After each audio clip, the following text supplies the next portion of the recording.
crois que j'ai jamais vraiment su ce que ça voulait dire être adulte. À 18 ans, j'imaginais que j'allais me transformer en une espèce de monstre de responsabilité. Spoiler, j'ai juste eu une carte électorale et un mal de dos. Moi, ce que j'aimais, c'était le rap. Pas parce que c'était un truc d'ado, mais parce que c'est une passion.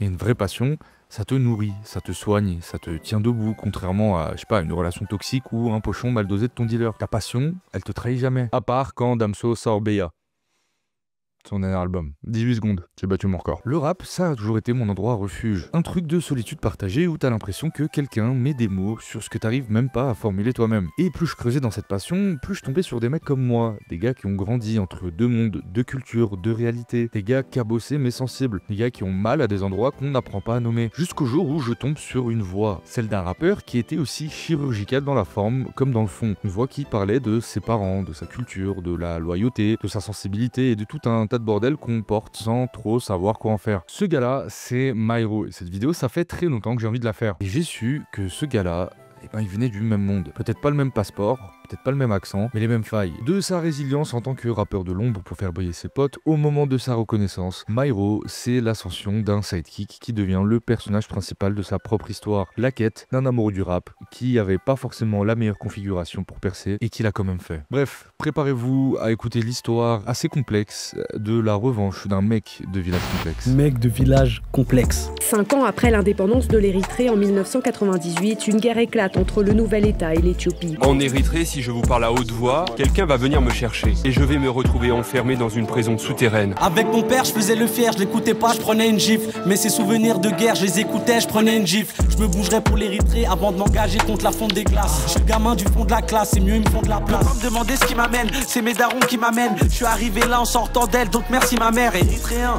qu'un free. Il y a des pays qu'on apprend à connaître uniquement à travers la souffrance. Des pays dont on retient les noms, non pas pour leur tourisme ou leur gastronomie, bien qu'elle soit excellente, mais parce qu'un jour, quelque part, on a vu passer un reportage sur leur guerre. Et l'Érythrée, c'est un peu ça, un petit pays sur la corne de l'Afrique, coincé entre l'Éthiopie, le Soudan et la mer Rouge. Un endroit que la plupart des gens ne sauraient même pas situer sur une carte. D'ailleurs, ayant grandi à la frontière suisse, j'ai toujours connu des Érythréens. Mais j'ai vraiment été archi étonné à quel point, en France, notamment à Paris, beaucoup de gens n'avaient même pas entendu le nom de ce pays. Et pourtant, derrière ce nom qui peut être flou pour certaines personnes, il y a une histoire. Une histoire dense, une histoire violente, mais aussi une histoire d'une dignité assez incroyable qui m'a beaucoup touché. Au début du XXe siècle, l'Érythrée est colonisée par l'Italie. C'est l'époque de Mussolini, des rêves d'empire. La fin d'une époque où les dirigeants de grandes puissances jouent à qui va le mieux spoiler la dignité de peuples autochtones de l'Afrique à l'Asie. Évidemment, l'Afrique orientale devient un terrain de jeu super facile pour les fascistes, comme si c'était les Sims, mais en version coloniale. Après la Seconde Guerre mondiale, c'est au tour des Britanniques de poser leurs valises, mais pas n'importe quelle valise. Des valises qu'on appelle Abrams M1A2, équipées d'un canon à Amlis XM256, protégé par une coque extérieure en composite et un blindage en acier à l'uranium appauvri. Bref, en gros des chars d'assaut quoi. Le pays change de main, mais pas de sort. En 1952, l'ONU a une idée. Et à peu près, je sais pas, je dirais 100% des plans de partage de l'ONU à cette époque, et les Palestiniens savent de quoi je parle, c'était une idée de merde. Alors faut le dire.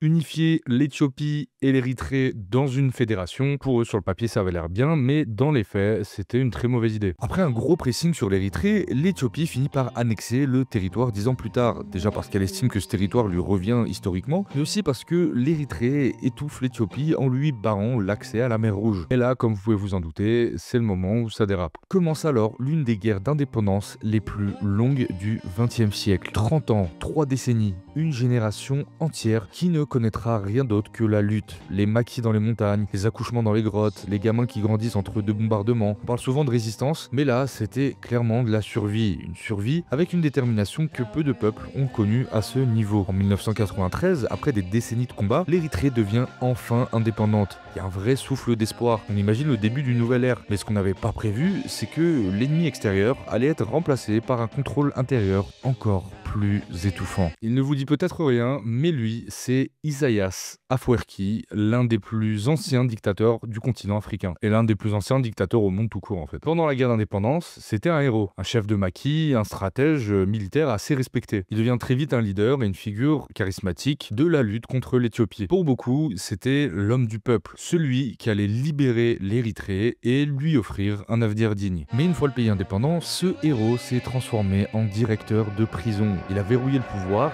annulé les élections, enterré la constitution, il a transformé le rêve d'indépendance en cauchemar autoritaire. Aujourd'hui, l'Érythrée est un pays en cage. Les gens n'ont pas le droit de sortir sans autorisation, la presse est quasiment inexistante et le service militaire est à durée illimitée. Et quand je dis à durée indéfinie, c'est littéralement, hein, tu peux passer ta vie entière jusqu'à mourir dans le service militaire, ce que beaucoup d'ONG considèrent comme du travail forcé. Aujourd'hui, l'Érythrée est souvent surnommée la Corée du Nord de l'Afrique. Du coup, chaque année, des milliers de jeunes essayent de fuir le pays à pied, à travers le désert, la Libye, les camps, les prisons. Certains tentent la Méditerranée, d'autres finissent dans les centres de rétention. Et ceux qui arrivent en Europe, ils arrivent avec un silence, un lourd silence. Lourd dû à leur passé, mais lourd aussi d'invisibilisation parce que quand des Africains se battent entre eux, sans que ça ait de conséquences sur les puissants, absolument tout le monde s'en fout et ça ne date pas d'aujourd'hui. Alors, je dois avoir quand même l'honnêteté de dire que déjà le pays est très difficilement accessible. Journalistes et autres galèrent un peu à y aller, ou en tout cas quand ils y vont, ils sont soumis à un contrôle très strict. Aujourd'hui, ça va beaucoup mieux, mais pendant longtemps, on n'avait pas beaucoup d'informations sur ce pays, parce qu'on ne pouvait pas y aller en fait et que personne ne pouvait en sortir. Donc les informations nous parvenaient au compte-gouttes. Et malgré ça, malgré tout ce parcours, malgré le manque de reconnaissance internationale, malgré l'exil, tu sens chez eux une fierté. Pas une fierté bruyante, pas une arrogance, une fierté digne, tranquille, une façon de rester debout même quand tout pousse à s'effondrer. J'essaie d'être toujours optimiste et des fois c'est c'est pas facile. Mais je pense que c'est important de se dire qu'à un moment donné, il y aura un changement. Donc j'ai l'espoir que le régime change, j'ai aussi l'espoir peut-être un jour de pouvoir retourner ponctuellement en Érythrée.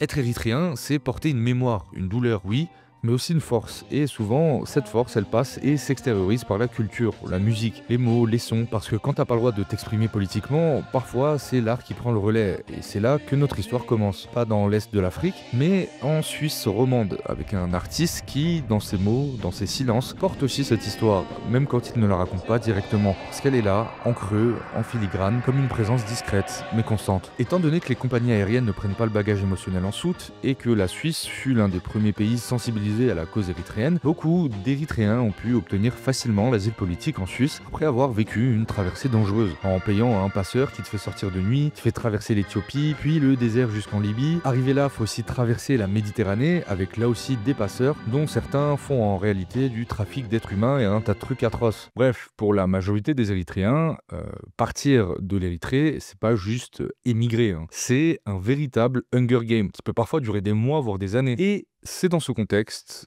que les parents de Mairo, personnage beaucoup plus important que ce qu'on pense dans son univers, arrivent en Suisse. Mais en réalité, Mairo ne naît absolument pas en Érythrée. Non, lui, il naît en Suisse, à Neuchâtel très exactement, et grandit à Genève, pays des montres, du silence feutré et des trains pile à l'heure. Et si je vous raconte cette histoire, c'est pas juste pour faire une intro ultra contextuelle pour raconter les origines de Mairo. C'est parce que quand je me suis penché sur tout ça, déjà l'histoire de l'Érythrée m'a beaucoup touché premier degré. Et parce qu'entre la trajectoire collective d'un peuple et la trajectoire intime d'un artiste, il y a souvent des échos, des liens invisibles. Et quand tu t'appelles Mairo, que t'es né en Suisse avec des racines érythréennes, que t'as grandi entre les codes du pays d'accueil et la mémoire du pays d'origine, forcément ça créait un rapport au monde qui est particulier. Alors maintenant qu'on a planté le décor, on va descendre d'un étage. On quitte les montagnes d'Érythrée pour celles du Jura. On quitte l'histoire avec un grand H pour une autre histoire, celle d'un gamin né en Suisse qui n'avait rien d'autre qu'un stylo, des rêves plein la tête et le poids silencieux des attentes. On a parlé des racines de Mairo, maintenant il est temps de parler de ce qu'il a fait de cette terre. Ok, tous ces pélos là qui font pas bader qu'on part pas. Maintenant qu'on y est, on part pas. Comme la Suisse et mon papa. Quand on pense à la Suisse, les clichés affluent. Le chocolat, les banques, les montres de luxe, les montagnes silencieuses et le compte en banque de Bruno Le Maire. Mais derrière cette image de carte postale, vient un pays petit par la taille, mais assez fascinant par sa capacité d'adaptation. La Suisse, c'est un paradoxe, isolé au cœur de l'Europe, sans accès ni à la mer, ni à des ressources naturelles majeures. Elle aurait pu rester une simple zone de transit, comme pas mal de pays en Europe, et pourtant, elle a bâti un modèle unique. 4 langues nationales, une démocratie directe et une neutralité farouche. Le pays a dû apprendre à fonctionner à contre-courant, à suivre sans dépendre de ce que la nature lui offrait pas, et pour ça, il a fallu développer une mentalité, celle de la précision, de la rigueur et du travail bien fait, pas par choix, mais par nécessité. Dans ce décor d'ordre et de contrôle, et aussi de trottoirs très propres, certains quartiers vivent une autre réalité. Genève, ville internationale, vitrine des Nations Unies, cache aussi ses contradictions. contraste. C'est dans cette ville, aux deux visages, qu'un jeune garçon nommé Romaï, qu'on finira par appeler Myro plus tard, grandit. Issu d'un milieu assez modeste, mais baigné dans la culture, le petit Romaï découvre très tôt le rap, notamment grâce à son grand frère, un bousier de rap, et sa cousine, qu'il dédicacera d'ailleurs dans un de ses sons. Respect à Mazinko qui rappait trop sale dans un groupe que de gars.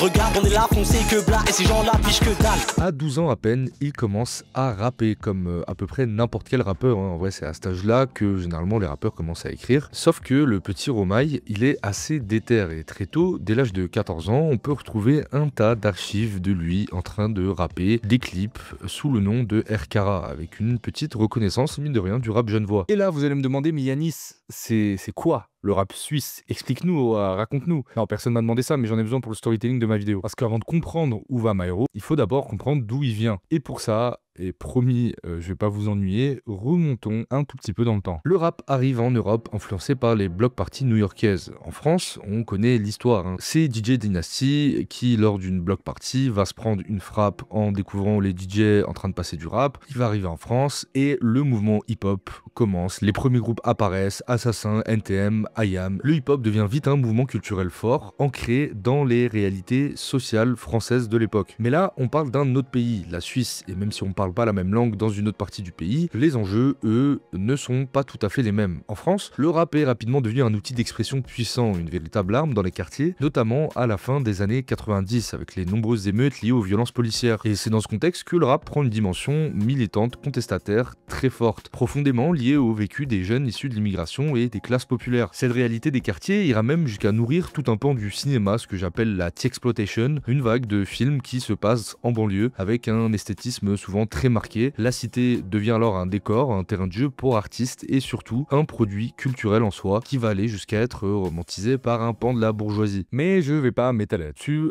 par respect pour les mecs de Courtrajmé. Ce double regard va créer un paradoxe. D'un côté, le rap français est très vite valorisé pour sa dimension sociale. Et de l'autre côté, quand je dis de l'autre côté, c'est un peu plus à droite, il est stigmatisé et perçu comme la bande originale des racailles et des migrants. Et maintenant, rebobinez la cassette, imaginez-vous tout ce développement, mais dans un pays comme la Suisse. Un pays beaucoup plus stable socialement, il faut le dire, avec un rapport à l'identité, à l'immigration et aux inégalités qui n'est pas la même. Donc ce qu'il faut comprendre, c'est qu'en Suisse, t'as pas eu les mêmes tensions sociales, ni la même histoire coloniale, ni même la même centralité des quartiers dans le récit national. Du coup, le rap ne s'est pas imposé comme un cri de révolte collectif aussi massif qu'en France. Mais ça veut pas dire qu'il n'existe pas, bien au contraire. Le rap suisse, surtout en Suisse romande, émerge lui dans les années 90, alors légèrement plus tard qu'en France, souvent dans l'ombre de son voisin, moins médiatisé, moins politisé aussi, ou du moins d'une autre manière. Les artistes suisses doivent composer avec une double invisibilisation. D'abord, celle d'un petit pays dans l'échiquier francophone. Ensuite, celle de leur propre réalité qui ne rentre ni dans le cliché de la banlieue française, ni dans ceux du rap engagé. Le rap suisse roman s'est construit en parallèle du rap français, mais avec une trajectoire totalement différente. Il émerge dans les squats, les centres culturels autogérés, les scènes alternatives de Genève ou Lausanne, et là-bas, des crews comme les Supreme Rockers ou Jam Power posent déjà les bases d'un hip-hop inspiré de New York, mais vide réapproprié à la sauce suisse. Le rap suisse, si une bonne partie de l'Hexagone n'en a pas entendu parler, c'est avant tout parce que c'est une scène locale archi forte et qui a pendant longtemps eu du mal à s'exporter. Et là j'insiste là-dessus parce que c'est un truc qui est vraiment marquant en Suisse et à Genève. Les rappeurs de Genève sont quasiment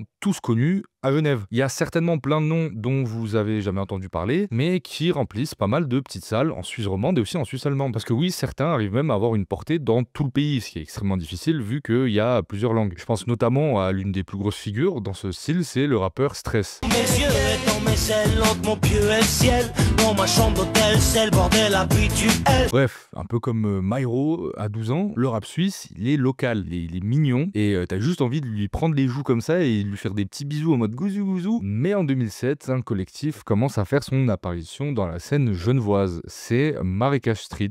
C'est Genève, c'est 2007, y'a des gitans, des pitbulls, des dollars, des petits putes, des mollards, des piqûres, la Suisse ambiguë, mais je m'en bats les couilles, couilles, partout carlouche, de partout on a rempli le bus. Ce rap naît dans une vibe do it yourself, pas de structure pro, pas de plan de carrière, tout est fait maison, les sons, les clips, les concerts. Résultat, une scène très ancrée dans son territoire, avec un lien fort entre les artistes et le public. public. Et des textes qui parlent du quotidien en Suisse, de la mixité, des contrastes sociaux, loin des clichés de cartes postales et du rap suisse très mignonnet des années 90. Et comme souvent, dans l'art, il faut des pionniers comme ça qui ouvrent les portes à quelque chose. Et je sais, c'est la 47e fois sur ma chaîne que je fais référence à ce documentaire, mais c'est un truc qui m'avait beaucoup frappé dans le documentaire Un jour peut-être, un doc sur l'émergence du rap alternatif en France et comment finalement cette génération dorée de l'underground n'a pas connu le succès mérité mais a permis d'ouvrir des portes. Et c'est ce truc de génération sacrifiée, de perdants magnifiques, de personnes qui ont fait les choses, qui ont souvent été là trop tôt, mais sans qui les artistes de la génération suivante ne seraient pas là, et c'est assez flagrant. Je pense qu'il y a un moment où quand tu fais de la musique et que tu aimes ça et que tu mets de l'amour dedans, tu te poses pas trop la question d'où ça part. Et je pense que ce qu'on a planté, effectivement, il y a des graines qui ont poussé, quoi, ça c'est sûr. Quelque part, nous, avec 50 autres groupes qui rappaient en même temps que nous, on a fait partie d'une histoire qui dure encore aujourd'hui. Et ce goût de la scène, de l'indépendance et de la précision, le Marécage Street et bien d'autres collectifs peut-être moins influents à Genève vont mettre leur pierre à l'édifice et petit à petit commencer à donner quelque chose qui manquait au rap suisse, c'est-à-dire une couleur beaucoup plus distincte.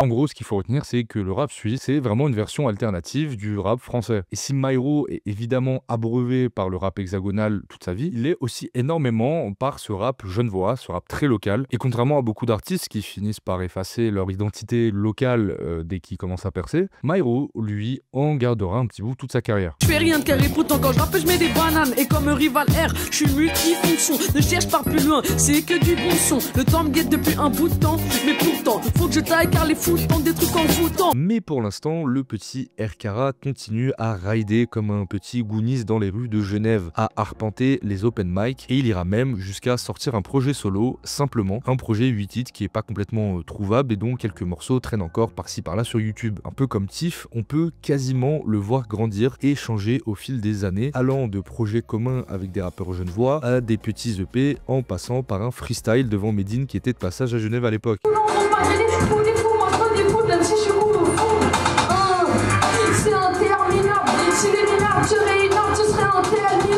Jusqu'à la fin de son adolescence. Je médite leur qu'ils comprennent que l'homme est un loup pour l'homme, je tente le tout, écoute, d'écouter comme un bulldog, étouffé dans ma bulle d'eau, mais je sens que j'ai pas l'étoffe d'un champion, mais quand même je m'en sors même si la vie m'étonne, je fais de la poésie rythmique et je me jette dans le vide, suis-je un homme ou un gamin qui veut grandir trop vite? Depuis que ma mère m'a allaité, je pensais qu'à sortir la haine de Kassovitz, merde j'ai pas l'aidé, j'ai presque envie de lâcher une larme quand je me dis que je peux pas l'aider, et que de plus en plus elle a mal au dos, la vie c'est comme un loto, à côté t'as tes potos, mais chacun wait pour son tour et pour son pourcentage, lequel de nous sera le leader, on est tous en cage, il va me vendre du porno et des guns, il s'en fout de mon âge.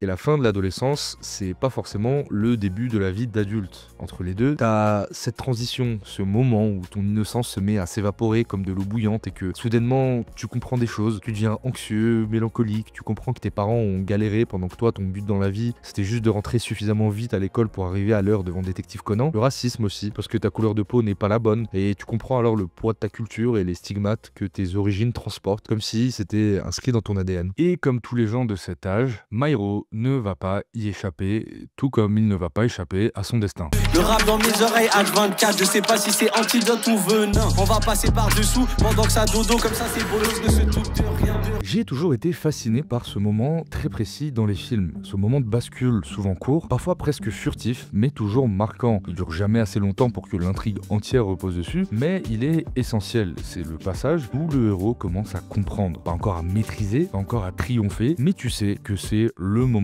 de switch. C'est comme dans Hercule, le passage où il est ado, qu'il a une force démesurée, mais qu'il sait pas à quoi trop en faire. Il casse tout, il fait peur aux autres, il se sent de trop. C'est pas encore un héros, mais il sent confusément qu'il est destiné à autre chose. Il est entre deux mondes, celui de l'enfant maladroit et celui du dieu accompli. Ce moment-là, on le retrouve partout. Dans Spider-Man, par exemple, quand Peter découvre ses pouvoirs et qu'il grimpe au mur sans le vouloir, qu'il casse les lampadaires à chaque geste trop brusque. Il a la puissance, mais pas encore la conscience. Pareil dans Will Hunting avec Matt Damon, quand Will se rend compte qu'il est sait plus que son passé, plus que son environnement, mais qui sait pas encore quoi faire de cette intelligence qui le dépasse parfois. C'est le moment de la transition. Le héros n'est plus simplement face à des obstacles extérieurs, il commence à décoder le monde, à se décoder lui-même. Il comprend ses forces, mais aussi et surtout la responsabilité qui vient avec. Il commence à y voir clair, même si c'est encore flou. C'est pas encore la gloire, c'est pas encore la chute, c'est juste l'instant où le personnage, pour la première fois, se regarde en face et commence à se voir pour de vrai. Et là, on est en plein dedans. Myro va laisser tomber son blaze de Erkara pour utiliser son prénom Romaï, qui deviendra plus tard à l'envers Myro. Et comme à chacune des histoires que je vous raconte, il y a toujours ce moment de la rencontre cruciale. Et pour moi, chez Myro, même s'il y en a énormément, celle qui va vraiment tout changer, c'est sa rencontre avec le rappeur Dimé. Dimé, rappeur genevois qu'on ne présente plus, à l'époque membre du Très Sarcastique et du Super Wack, va non seulement être un élément clé dans la carrière de Myro, mais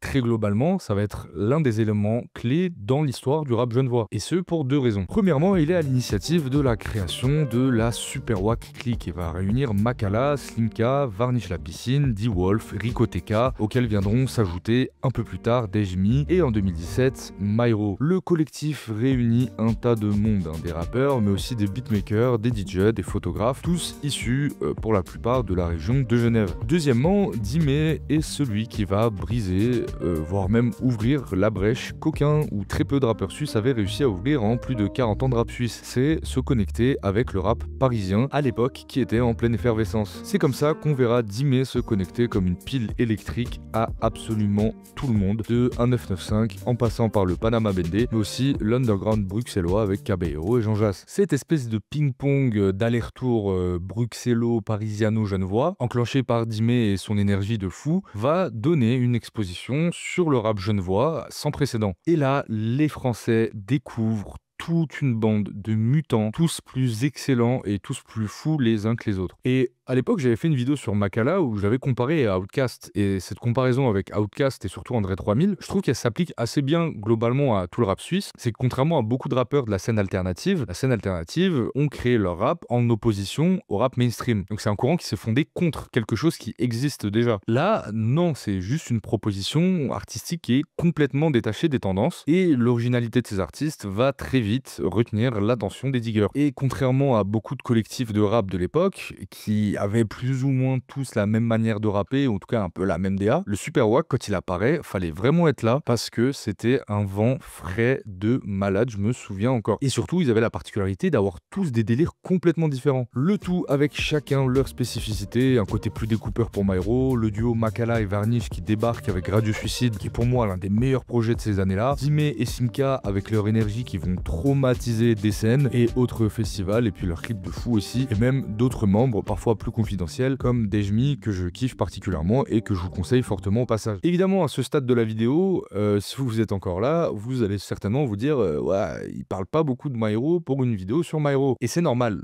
Croyez-moi, c'est pas un oubli, c'est même volontaire. Parce que de la même manière que cette vidéo prend son temps pour amener Myro au centre, et ben il en était un peu de même pour sa carrière. Ça a pris beaucoup de temps, surtout que Myro a commencé dans l'ombre. Il arrive assez tardivement dans la Super Wack Clique, et contrairement à Makala ou Slimka qui embrassent directement la scène, lui et Dejmi, ce sont des rappeurs de l'ombre, ceux qui soutiennent, qui épaulent, qui accompagnent, qui construisent en silence. En 2017, ils sont sur le Extreme Tour, et ils enchaînent les dates, les bacs et les premières parties. Fresh, tu vois les Extreme Boys, la maman qui brille, Extreme Tour.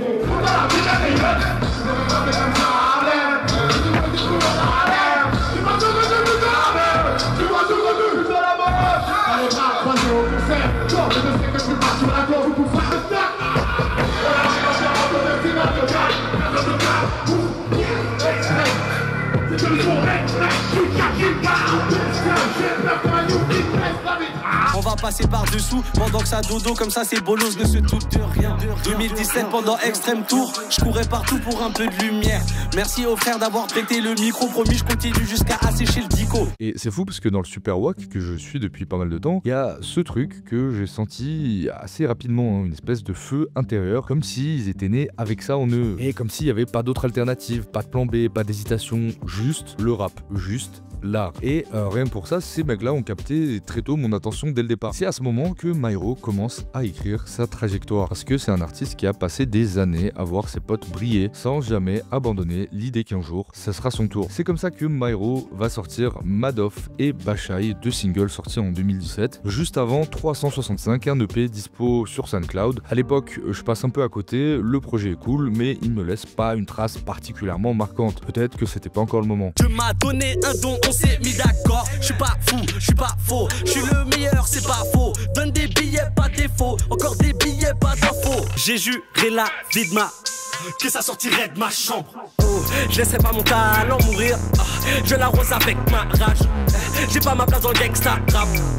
J'aime qu'on me demande qu'est-ce que tu raques. Et là, janvier 2020, il se passe deux choses. Premièrement, un virus qui naît de l'autre côté de la planète, provenant d'un animal qui se met en boule et qui pique, commence à buzzer et va casser les couilles à la planète entière. Et attention, je ne parle pas de l'horrible film qu'est Sonic avec Jim Carrey, mais bien du Covid. L'autre, c'est Myro qui sort 9-5 mondes libres, un EP de 10 titres qui va, pour le coup, un peu plus retenir mon attention. Là, quelque chose change. Le son est plus dense, plus singulier. Son frère jumeau Hôpital signe des prods qui ressemblent à rien d'autre. Des samples de flûte de pan sur des 808 qui tabassent, des textures rugueuses, des mélodies décalées, le tout porté par le titre Kill Bill, qui est une vraie balle tirée et pas à blanc cette fois-ci, avec un clip signé l'excellentissime Metanoia qui deviendra son clipper attitré et suivra Myro sur quasiment tous ses clips plus tard. Je suis dans la zikmu, c'est quel genre de question ça? Les jeunes espions vont faire des calculs dans leur cours de gestion. Tu rappes mieux que moi, t'es sûr de ça, on va arriver en basse. Malheureusement, comme la majorité des artistes underground à cette période, le Covid va venir mettre un stop à tout ça et couper l'élan. Impossible pour Myro de défendre le projet, que ce soit en streaming et encore moins avec la scène. L'EP passe donc inaperçu, sauf auprès d'un public confidentiel connecté à la scène suisse. Et là arrive Rouge Mort. Je commence à me dire qu'il se passe vraiment un truc chez Myro. L'EP est court, précis, déroutant par moments, mais profondément original. D'ailleurs, je sais pas, on est en 2025 et je me souviens pas d'avoir écouté un projet aussi original que ça dans le rap francophone. C'est quasiment pour moi le seul projet où Hôpital brille presque plus que Myro avec ses samples complètement fous. Le son est plus dense, plus singulier et Hôpital y met des ambiances de western. Vraiment, hein, je saurais pas vous dire si dans le rap francophone on a déjà eu un projet aussi fortement teinté de samples de western et de guitare country, mais c'est vraiment ce qui se dégage du projet. Hein. D'ailleurs, zéro van, mais l'EP, je me l'écoutais en jouant à Red Dead Redemption et je trouvais que ça matchait parfaitement bien avec l'univers. Les sons Rouge Mort et BLCC sont dans ce registre assez flagrant. Attends, avant de rembobiner, je suis comme ce qui sort du robinet. Je te fais un M à l'opinel. C'est pas un Z, Myro Toro, c'est pas un zèbre. Ça c'est un micro, c'est pas un zob. Pour capter, il faut s'approcher un peu et passe les points sur mon prochain album. Je n'ai pas assez de mots. J'ai le mort, je me tiens de face, sinon ils vont passer me chlasser le dos. Je viens casser le chrome. Mieux je les gorge, je dépasse que veulent les porcs, donc vont nous faire cracher le pot. Mais le morceau qui retiendra le plus mon attention, et je crois que je suis pas le seul, c'est Attentat Uzi, qu'il réinterprétera au Colors. Hôpital. Let's go. Je suis pas bavard avec les mots, je connais pas le code pénal. Je suis dans les loges peinards et je fais pas le canard avec l'ego. Je suis pas hoche de péhoche, je suis plus hoche de faire le sale. Prends tes choses, tes fers ça et prends à gauche. Démarche genre à cloche, paye que des G qui approchent. La shit n'est jamais copiée, la shit est fait maison. Et là, je crois qu'on ne se rend pas compte du niveau stratosphérique de la perf de ce Colors. Et à quel point c'est clairement l'un des meilleurs qu'on ait eu dans le rap francophone. Absolument tout est parfait. La prod avec sa ligne de basse G-Funk, le sample de Lunatic, le sample de Gims. Au moment où je tombe sur ça, je me prends une putain de claque en me disant waouh, je suis tellement le public ciblé pour ce genre de merde. Même le fait qu'il aboie en play freestyle m'a toujours cassé de rire. On sent qu'il incarne son morceau à 200%. Je vais les dévorer.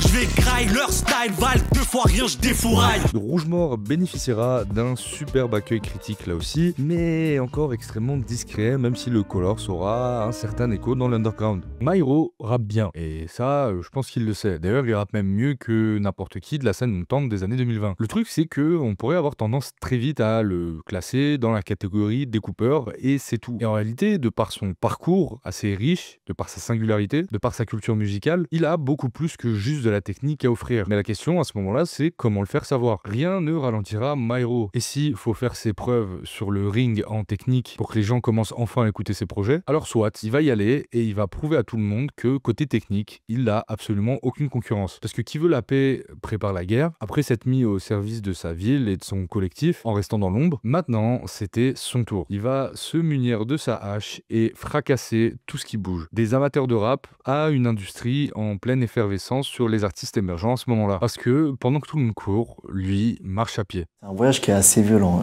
Il faut s'imaginer, hein, c'est qu'on quitte les pays de manière illégale, on fait appel à un passeur, donc on marche à pied. Mort les ports RAF, c'est comme ça qu'on rend les coups.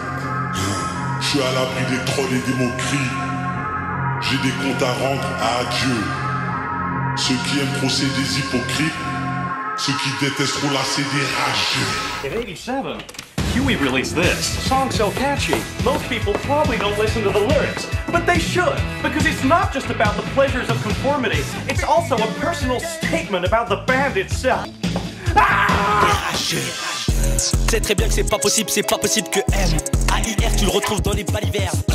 Je gère pas le crack house, mais il me faudrait un AK. Et s'il y a un tracas, j'ai juste à mettre de 3K. Et rafaler sans cesse. Appelez-moi le cavalier sans tête. À partir de ce moment-là, à défaut de marcher à pied, Mairo entame un véritable run. Après son colors remarqué et remarquable, ça lui débloque un accès à l'une des institutions les plus réputées pour les amateurs de technique. Je veux bien sûr parler de la Grunt School Academia, présidée par le très beau Jean Morel. C'est clairement Harry Potter qui rentre à Poudlard là. Après un couplet très cool mais passé malheureusement un peu inaperçu dans le Grunt spécial Genève, c'est dans celui de H Jeune Crack que Mairo va choquer tout le monde. Ton nouveau bigot gros ça va traqueter, ça va se la péter. Faire des snaps depuis ton compte, on va faire des rencontres. Ignorant comme Bébéto, le bédo de contrôle gros. L'état c'est Gepetto mon ro, ils vont se nédo le bon rôle. J'éclate une Malboro, encore une Malboro. Je les pose sur la table en vertical, je vois des barreaux. Je suis comme Lincoln Boros, les lèvres même plus un peu roses. Je suis même plus peureux. L'école primaire ça m'a forgé, la rue ça m'a forcé. Bébé j'ai pas de dégaine, attends que je béguine. Si tu veux on doguine, si tu veux on bégaye. Ok again, si ça t'excite baby on se fait la guéguerre. Jeune Renoir déter, précision équerre. Eux quand ils rappent c'est genre qu'est-ce qu'ils ont dégère. Nous quand on rappe c'est genre qu'est-ce qu'ils sont déter. C'est ça quand tu prends cette merde à la légère. Si c'est pas de Mairo c'est pas la peine. Quand tu fais Zarma c'est bizarre. Je suis un Black Mozart pas de lézard. Gros y'a les arts martiaux y'a les armes. Octopus je mets plein de claques. Bitch je mets plein de claques. Nas il m'a dit qu'il avait 19 Mairo 9-5 il avait 24. Juste un gars qui connaît pas le rock, crash comme le balrock, qui connaît que le rap et les sabules rot. Mairo R-A-R-E, ils me servent à R-E, c'est fils de... Et la prestation, il faut le dire, est assez incroyable. Schéma de rime ultra complexe, diction millimétrée, maîtrise totale à ce moment-là. En plus de s'inscrire dans la branche un peu plus technique de ce qu'on appelait maladroitement New Wave il y a quelques années, le public commence de plus en plus à s'y intéresser. Les diggers valident et les amateurs de technique vont même jusqu'à voir en lui le digne successeur d'un Alpha One porté disparu à ce moment. Parce qu'on peut légitimement se poser la question d'où ça sort en fait, d'où il sort ce truc. Et surtout, la vraie question que je me pose à l'époque, c'est est-ce qu'on a déjà connu quelqu'un d'aussi technique, d'aussi précis, sans jamais devoir sacrifier le fond? Eh bien, la réponse se trouve à une époque un peu plus lointaine, dans les rues de Paris, où un jeune rappeur de 20 ans rappait à cette époque très très loin des lumières et beaucoup plus proche des égouts. Je veux bien sûr parler d'un de mes artistes préférés underground à l'époque où il était encore, Maître Gims. Je suis bloqué dans un rêve où on me l'a mise à l'envers, les pieds scotchés sur le plafond. Quand je lève la tête, je ne vois que le sol. Les ruelles pourpres de ma ville n'aspirent qu'à faire des choses horribles. Y avait pas de fève dans ma galette, mais du C4 au fond de la tour. La main droite, un livre sacré, la main gauche palpe l'interdit. Les yeux bandés, je dois faire le choix, chétane chuchote, pécho les deux. Y a toujours un fils de lâche ou deux pour stocker des impôts. Y a toujours un fils de pour plus pouvoir saquer ses enfants. Y a toujours un fils de lâche qui fout la pagaille dans un couple. Un fils de que je bute Smith et Wilson avec un 5 coups. Y a toujours un fils de lâche qui zappe son père ou sans un coup. Wesh les liens de la parenté, est-ce que tu sais combien ça coûte? Attention, sois attentif comme aux échecs. Les femmes objets abjects, le film de boule dans TV Shrek. La mine pute enceinte, comment tu fais là, hein? Des coups dans le placenta, ton placenta. Les rois nous expulsent, sur les terres-mères nous papayerons. Donc on veut nos noms sur les maillots comme Babaye. Dans mon passé, j'ai fréquenté des meufs un peu folles, pour les dialogues, il tabasse aussi Fofana. Alors, je sais, pour les habitués de ma chaîne, je crois qu'après Ateyaba, c'est probablement le plus gros forcing que j'ai fait sur un rappeur. Mais Gims, en 2007-2008, je vous jure, fallait être là, fallait voir ce que ça me faisait. Je me souviens encore de tous ces textes par cœur. Alors bon, il y en a qui ont mal vieilli, je l'admets, mais c'était mes tout débuts en tant que digger de rap, et ça a été pour moi l'introduction du rap dit, entre guillemets, technique, tout en gardant cette identité très caractéristique du rap français, avec une écriture bien à lui. Cette inspiration, Myro, il ne s'en cache pas. Et les innombrables références à des textes de Gims, surtout aux morceaux à 30%, dans les morceaux de Myro, en témoignent. Je suis même pas à 30%. Je suis même pas à 30%. Yeah. Bande de cons, y'a pas de fierté à faire de la zombie. Tout cela à imiter les skins, les habits de zombies. Okay. Bande de cons, y'a pas de fierté à faire de la zombie. Tout cela à imiter les skins, les habits de zombies. Pour seul ami du feu des OCB, le reste d'un tas de clopes. La vie des voiles c'est gros, ça verse et verse, c'est un vrai combat de coq. Pour seul ami du feu des OCB, le reste d'un tas de clopes. La vie des voiles c'est gros, c'est verse, ça verse, c'est un vrai combat de coq. Et pour moi, Myro s'inscrit clairement dans cet héritage, à savoir du rap qui te fait vaciller entre apprécier les schémas de rimes complexes autant que les bars qu'il lâche à chaque ligne. Mais il ne faudra pas attendre très longtemps pour passer à la suite. Il rentre dans une phase où chaque projet pose une pierre à son œuvre. Il sort Qui a volé le soleil avec Slimka, un EP très court mais explosif que j'écoute toujours encore aujourd'hui. Deux visions qui s'entrechoquent, deux énergies, une alchimie de malade. Peut-être l'un des meilleurs projets de membres du Super Wack. Tous les jours je me rapproche de la Californie. Je remercie bien mes darons qui pray for me. En dessous de la COP, comme des rats, écrivain nocturne comme Kundera. SLI et le MAIR, vos floutouguaises ne passeront pas l'hiver. Tu sais très bien que ça bounce, babang 007, license to kill. Touché par la grâce, des fois comme Touki, je suis délicat comme Charlotte la rouquine. Après une année 2023 bien chargée, le public commence à identifier enfin Myro. Il n'est pas plus fort qu'avant, il a juste une vision artistique qui est plus accrocheuse. Maintenant, il ne reste plus qu'à affirmer son identité. Le public l'attend au tournant parce que, faut le dire, les techniciens qui sortent des projets décevants, ça arrive très souvent. Parce que entre être un bon découpeur dans un cypher grunt et arriver avec une proposition artistique forte, il y a tout un monde. C'est comme ça que le 19 mai 2023 sort l'un des meilleurs projets de sa génération, Omar Chapier, porté par le morceau certifié classique dans tout l'underground, Nouvelle Écriture. Myro, monde libre, pour toujours et à jamais. Moi le fric ça me fait bander comme le boula Julia Chanel. Arrière petit-fils de Bachaï dans le village comme Gargamel. Gros je te raconte pas ma semaine. Embrouillé avec des skins en loose day, je vois que le barman smell. Dommage on va faire des nasmeux. Le single est une véritable claque pour ceux qui ne le connaissaient pas jusqu'à présent. Le tout sur une sublime réalisation de Metanoia avec son style toujours si particulier. On comprend pas tout dans son esthétique, qui est Omar Chapier, ce que c'est un alter ego, pourquoi une hache, qui est ce cavalier ou ce chamelier sans tête. C'est hyper artistique parce que tout est en filigrane, suggéré, abordé ponctuellement. Et à ce niveau, Omar Chapier reste un projet assez exemplaire dans sa proposition, en plus d'être l'une de mes covers de rap préférées de ces dernières années, pensée par l'excellentissime Dexter Morer. L'EP commence avec La Mouche qui représente parfaitement la palette artistique de Myro. Il y met de ses meilleurs bars, mais aussi beaucoup de lui, de ce constat, toujours entre ses pensées pour lui-même, tout comme il peut avoir la petite phase remplie d'intelligence sans fausse profondeur qui dénonce habilement, souvent teintée de conscience panafricaine. C'est simple comme ABCDE, je vais pas baisser les yeux. On va vite s'évader, on va alléger le jeu. C'est toujours la même histoire, sûrement un noir qui a fait naître le rap. Et c'est des blancs qui le font tapiner. Gros plateau avec Isha, Nichen. Ils ont voulu que je fasse la première partie de Michel, Nacha.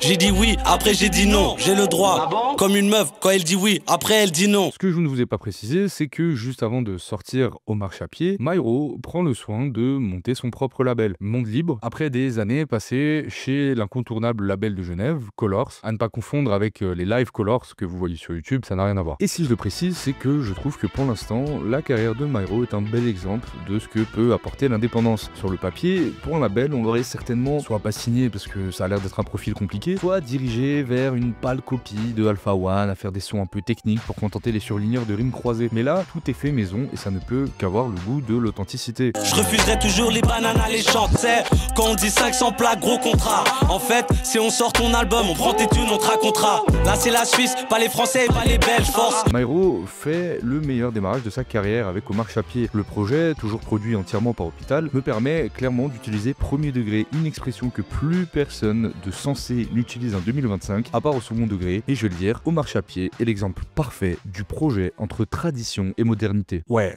je sais, ça fait mal, mais je vous jure, je savais pas trop comment le dire autrement. Mais le grand écart qu'il fait entre sampler du Arsenic sur l'intro, ou la voix de Cherio qui clash à Kenaton au tout début de l'EP, et à côté ces prods Détroit hyper modernes, en fait c'est la réponse d'un rap très orthodoxe, sans que ça devienne balourd. Le tout en gardant ses instrus typiques, à coups de grosses basses bien fortes, comme à l'époque de Kill Bill, en font un petit bijou de rap de son époque. Vraiment, je pense que c'est un projet qu'on va retenir avec le temps. Et je me souviens qu'à l'époque, pas mal de personnes avaient été dérangées à l'écoute de ce projet, tant on n'était pas habitué à ce genre de proposition. Après ça, on aura le droit à un EP commun entre Myro et Jean Jass, Déjeuner en paix, dans un mood beaucoup plus posé et qui aura le mérite de faire break Myro sur TikTok avec le titre Cléopâtre. J'aime être honnête, je veux pas la vie de Pablo. Salut, moi c'est Myro, 27 ans, ravi de te connaître. On peut faire un bout de chemin ensemble, on peut faire un tour, y a pas de galère, chacun ramène sa moitié, on peut faire un tour. Puis un petit EP, La Solution, avec son acolyte Asian Crack, plus court mais qui affine toujours la direction. Et là arrive le tant attendu premier album, La Fièvre. Un projet qui marque une bascule dans la trajectoire de Myro. C'est son premier album, mais avant tout, son disque le plus introspectif, le plus risqué aussi. Non pas par sa forme, même si le choix des prods sont assez audacieux, je dois avouer, mais parce qu'il ose vraiment, pour une fois, montrer l'intérieur. Il ose enfin dire ce qu'il ne sait pas, qu'il doute, qu'il cherche encore. Et c'est un album que j'aime beaucoup parce qu'il y a beaucoup moins d'ego trip, beaucoup moins de flex et beaucoup d'interrogations, ce qui donne du cachet au discours porté par le projet. On n'apprend pas de nos erreurs, on est tous têtus, on répète les mêmes. Et le jour où tu t'es tu, t'aurais dû l'ouvrir pour pas plus souffrir. Les doutes vont venir, la peur va venir, mais j'attends de pied ferme qu'elle vienne. J'ai fait ce premier album sans faire de thérapie pour cracher ma haine telle qu'elle. Musicalement, c'est assez fort, il va puiser dans des textures qu'on entend peu dans le rap francophone, du breakbeat, des influences Baltimore, un peu de rock, des sonorités Jersey qui flottent en fond. Il y a quelque chose de nerveux, d'irrégulier, presque d'instable dans la structure de l'album, comme si l'univers sonore lui-même traduisait un état mental. La tension, la pression, la fébrilité, le divorce de ses parents qui évoque à plusieurs reprises, etc. J'étais trop jeune pour capter que papa badait, mais le jour où tu l'as quitté, ça m'a trauma. Tu nous as assis à la table et t'as tout dit. C'était il y a plus de 15 ans, mais impossible que j'oublie. Parce que La Fièvre, c'est pas un album qui a la fonction de carte de visite comme l'a pu être un marche à pied. C'est vraiment l'album du après. Après l'ascension, après la sueur, après les petits succès et surtout après les désillusions. C'est un album qui parle de la fatigue, des silences, des attentes que les gens te collent aussi, le public, l'industrie probablement, et aussi les attentes qu'on s'impose à nous-mêmes. J'ai vraiment ressenti un mood assez particulier autour de cet album. Il y avait ce truc un peu de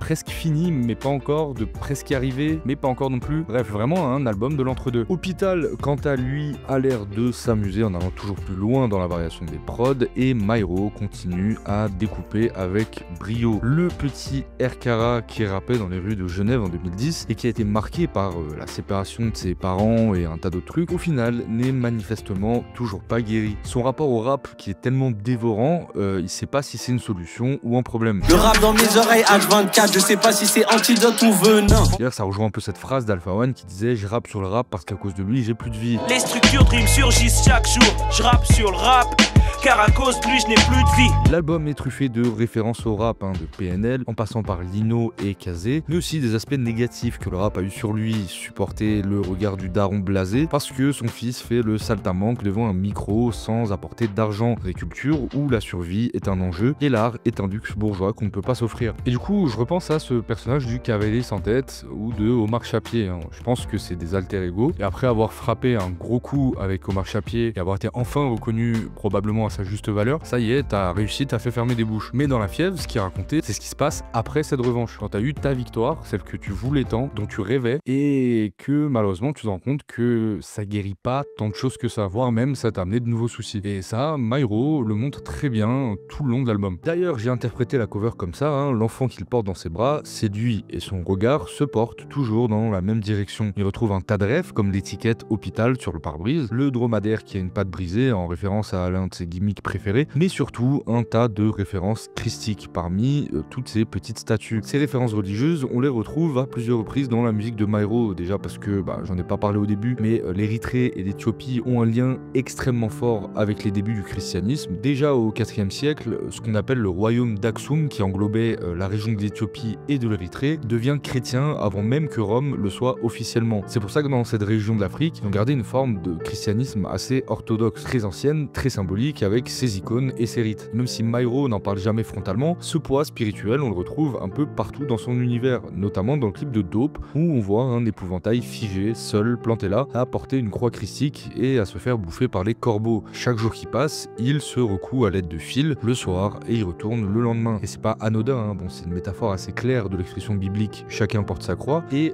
dans La Fièvre, c'est exactement ça. C'est l'histoire d'un mec qui avance, qui porte sa croix, qui serre les dents, mais qui à un moment donné, sur le chemin, commence à se demander pourquoi je fais tout ça. En tout cas, est-ce que c'est mérité? La Fièvre est moins un album de rappeur qui cherche à tout casser, mais plutôt celui d'un homme qui cherche à comprendre ce que ça lui a coûté. Tu sens qu'il a réglé certaines choses, qu'il a franchi des étapes dans sa vie, mais au lieu de la satisfaction, il y a un vide, un calme étrange, un truc presque amer. Comme s'il venait de se venger ou d'accomplir quelque chose, mais que ça n'avait pas guéri ce qu'il croyait. Marcher à pied et sa hache vengeresse n'était pas une finalité en soi. La seule certitude qu'il a, c'est qu'il rappe et que ça, il le fait mieux que n'importe qui. Et c'est là que l'album prend tout son sens, hein. La Fièvre, c'est cette sensation qui reste après l'effort, après la rage, après le combat, une forme d'après en gros, hein. Tu te demandes qu'est-ce que j'ai gagné vraiment, et surtout à partir de quand on considère que c'est ça le succès. Comment trouver la solution quand t'es respecté, quand tu peux déjeuner en paix, quand le soleil s'éteint et arrête de briller. Myro, lui, n'a pas l'air d'avoir trouvé la réponse, mais il a eu le courage au moins de se poser la question. Y'en a sont trop à l'aise, veulent juste tenir une laisse gros.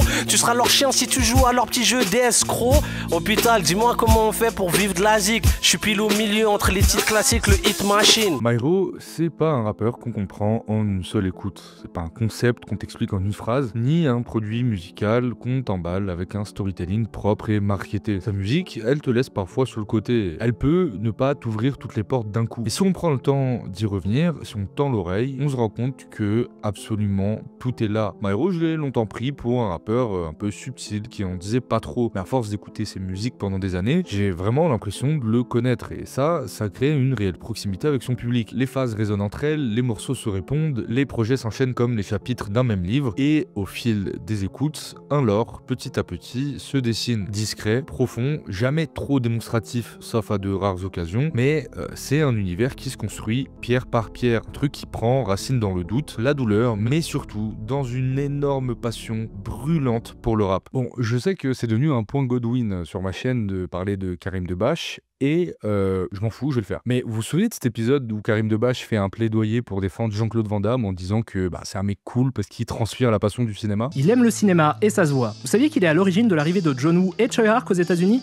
juste parce qu'il rêvait de tourner avec eux? C'est pas la classe ça peut-être? Deuxième temps, regardez-le jouer la comédie. Il est à fond dans le truc. Dans tous les films dans lesquels il joue, il déborde d'envie de bien faire. Bah avec Myro, c'est pareil. Et au fond, ce qui me touche le plus chez Myro, c'est pas juste sa technique, sa plume ou ses choix artistiques, hein, aussi bon soit-il, c'est ce qu'il porte en lui et comment il arrive à composer avec tout ça. Et surtout, comment il arrive à composer avec son enfant en lui. Alors oui, je sais, sur la cover de La Fièvre, il le porte littéralement, hein, cet enfant, mais ce que je veux dire, c'est surtout qu'il porte son enfant intérieur, celui qu'il a été, celui qu'il est encore, et celui qu'on garde tous quelque part un peu en nous, hein, même quand on essaie de faire semblant d'être des adultes. Et j'ai pas fait cette accroche au début de vidéo pour rien, hein. Au tout début, quand je vous racontais que je savais pas trop c'était quoi être adulte, parce qu'au fond, je crois qu'on devient vraiment jamais adulte, en tout cas pas comme on l'imaginait. On apprend juste à vivre avec ce qu'on n'a pas choisi. Nos origines, nos peurs, des trucs qu'on n'a pas compris quand on était gamin et qu'on comprend toujours pas, et qu'on continue à trimballer, et tout ce que nos parents nous transmettent. Et puis à côté de ça, il y a ce qu'on a choisi. Myro, il a choisi le rap comme un langage, comme un refuge, et comme une mission. Et grandir au fond, c'est pas enterrer cet enfant, c'est pas l'étouffer ni le nier, c'est apprendre à marcher en le portant, à composer avec lui, à lui faire une place dans la voiture sans le laisser prendre le volant. Parfois, avec le recul, rien que ça, je trouve que c'est déjà une forme de victoire. Et peut-être qu'au fond,